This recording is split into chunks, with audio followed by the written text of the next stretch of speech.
تمر يوجد لدينا أجود أنواع التمر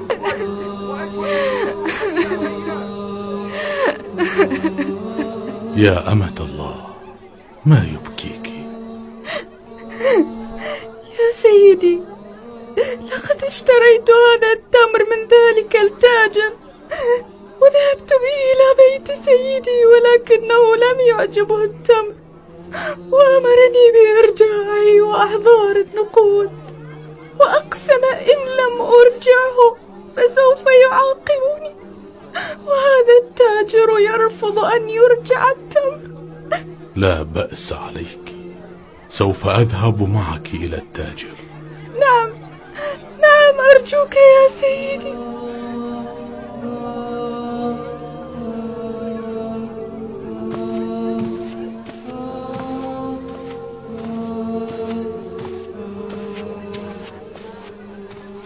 السلام عليك يا بائع التمر. وعليك السلام. لماذا هذه الجارية معك؟ ماذا تريد أيها الرجل؟ ألا أرجعت لهذه الجارية نقودها وأخذت التمر؟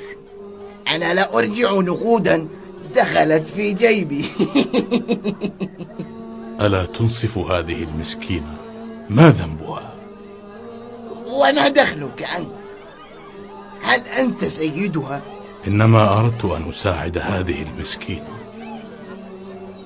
هذه تجارتي وأنا حر في التصرف فيها.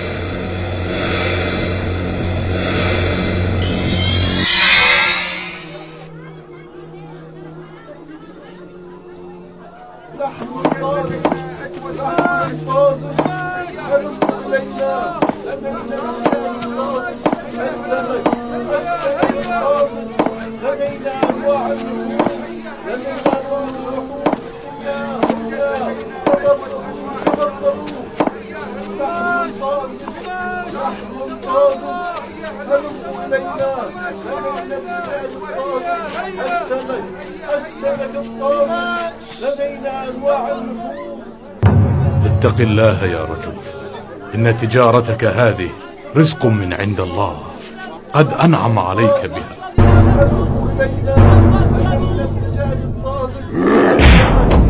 ابتعد من هنا، هذا شيء لا يعنيك. مولاي يا أمير المؤمنين. تفضلوا.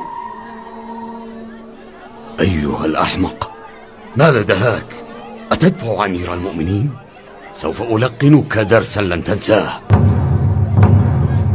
ماذا؟ هذا ملك الأشتر قائد الجيش، ماذا يفعل هنا؟ ومن هو أمير المؤمنين؟ إلى أين يا مالك؟ سيدي، دعني أؤدب هذا الرجل. يا مالك الأشتر، دع الرجل فإنه لا يعرفني، فإن مكنتك قدرتك على الناس فتذكر قدرة الله عليك. أمير المؤمنين علي بن أبي طالب، هذا البطل الشجاع سوف يمزقني بسيف ذي الفقار. يا ويلي يا ويلي.